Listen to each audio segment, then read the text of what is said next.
안녕하세요 여러분.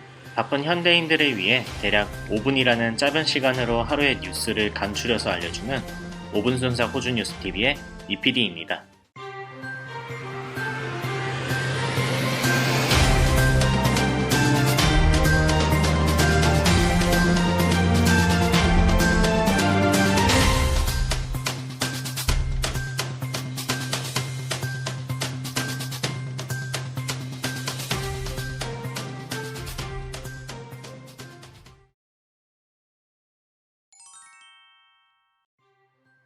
첫 번째 소식입니다.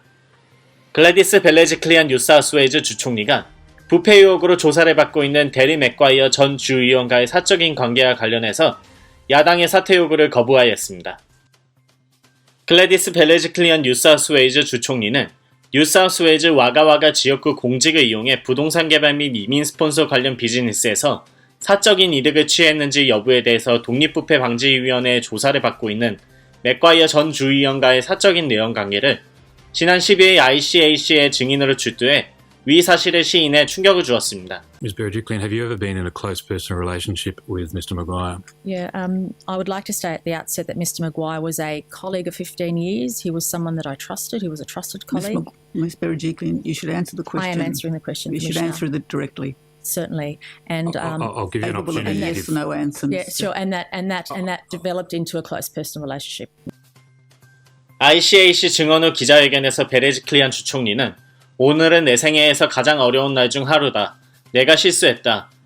지금 알고 있는 내용을 당시에 알았다면 같은 결정을 내리지 않았을 것이라고 후회하는 모습으로 자신은 맥과이어의 부정행위에 대해서 전혀 알지 못했다며 자신에 대한 의혹을 전면 부인하였습니다. 반부패위원회에 제시된 통화 노치록에서는 맥과이어 전 의원이 그의 사업과 관련해 베레지클리안 주총리와 논의한 부분이 있지만 베레지클리안 주총리는 그의 사업과 관련 세부 내용을 알 필요가 없다고 언급하는 내용이 녹취되었습니다. 또한 그녀는 비리가 있었던 걸 알았더라면 그 누구가 되었던 간에 보고했었을 것이라면서 잘못한 것이 없다는 입장을 일관적으로 유지하였습니다. I don't care if it was Mr. Maguire or any other member of Parliament. If they were doing the wrong thing, and I felt they were doing the wrong thing, I would have made damn sure that I reported it. 한편 어제 있었던 뉴사우스웨일즈 주총리 불신임안이 주하원에서 반대 47표, 찬성 38표로 부결됐으며 주상원에서는 존 아자카 상원의장이 캐스팅 보트를 행사하며 반대 21표 대 찬성 20표로 부결됨에 따라 글래디스 베레지클리안 주총리는 자리를 지키게 되었습니다. 하지만 앞으로 지속적인 야당의 공세가 이어질 것으로 전망돼 앞으로의 베레지클리안 주총리의 대응이 주목되는 상황입니다. 다음 소식입니다. 노블파크에 있는 다니엘 앤드루스 빅토리아 주총리 지역구 사무실이 코로나19 규제 조치 불만을 가진 사람에 의해서 한 달 새 벌써 두 번째 공격을 당했습니다. 빅토리아주에서 코로나19 폐쇄 조치가 이어질 수 있다는 불안한 소식이 전해져 시민들의 불만이 더해지며 한 달 새에만 벌써 두 번째로 앤드루스 빅토리아 주총리 지역구 사무실이 공격을 당했습니다. 공격을 당한 그의 지역구 사무실은 유리창 일부가 박살나고 전면에 붉은색 페인트로 다니엘을 파면하라는 문구가 적혀졌습니다. 앤드루스 주총리의 강력한 봉쇄 조치에 대한 지지도는 전달 조사 결과 70%보다 하락한 59%를 기록하였으며 로이 모건이 빅토리아 주민 1100여 명을 대상으로 실시한 설문조사에서는 응답자의 72%가 현재 진행 중인 5km 여행 제한 조치가 해제되기를 원한다고 답하여 주총리의 봉쇄 조치 완화 지시를 내리기를 압박하였습니다. 이처럼 하락하는 그에 대한 빅토리아주 주민들의 민심으로 이번 사건이 발생한 것으로 보이며 이에 대한 시민의 반응은 불만을 가지는 상황을 충분히 이해하나 이런 식으로 표현하는 것은 옳지 못하다는 의견을 보였습니다.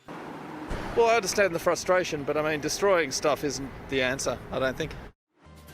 한편 금일 빅토리아주 코로나19 신규 확진자는 6명을 기록해 2주간 평균 확진자 수도 8.9명으로 떨어지며 확연한 하락세를 기록하고 있는 가운데 이번 주 일요일 있을 주총리의 앞으로의 추가적인 완화 조치가 어떤 내용을 담고 있을지에 대해서 모든 빅토리아주 주민들의 관심이 집중되고 있는 상황입니다.